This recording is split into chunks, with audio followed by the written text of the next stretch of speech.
Hi, this is Emma Allen reporting from the Winter Olympics at Sochi. Today, we will be taking a closer look at the Nordic combined event. This men's winter sport is a combination of cross-country skiing and ski jumping and can be performed by individuals or by a team. The more common way of competing is in the individual race, also known as the individual Gunderson. There are two individual events. The first is the normal hill by 10 kilometers, which consists of one ski jump off of the normal hill, followed by a 10-kilometer cross-country race. The other individual event is the large hill by 10-kilometer race, in which competitors jump from the large hill and then complete a 10-kilometer cross-country course. Nordic combined athletes can also compete with a team in the men's large hill by 4x5 kilometer event.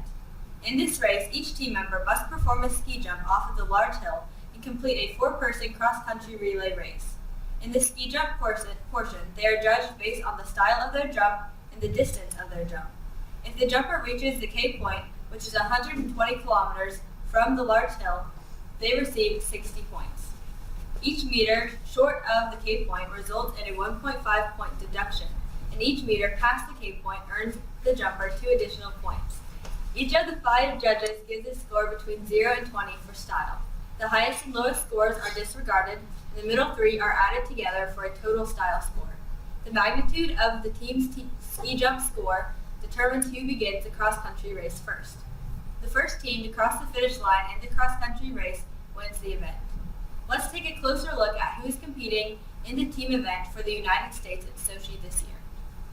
We have Billy DeMond from New York, Brian Fletcher from Colorado, Todd Lelwick from Colorado, and Taylor Fletcher from Colorado.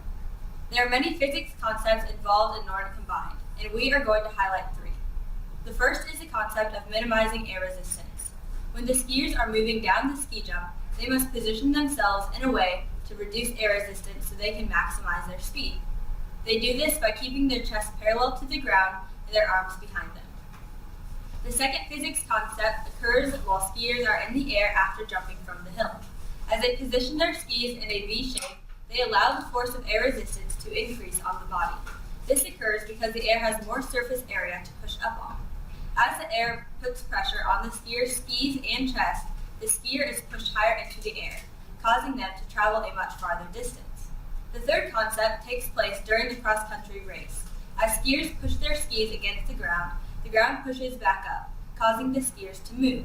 This is the concept of equal and opposite reactions, which is illustrated in Newton's third law. Let's try this one ourselves. As you take a step, notice how the pressure against the bottom of your foot increases and then decreases. The harder you press, the more pressure on your foot. Experience with equal and opposite reactions by pressing down on your foot with different amounts of force. Well, that's all for today. Once again, this is Emma Allen reporting from the Winter Olympics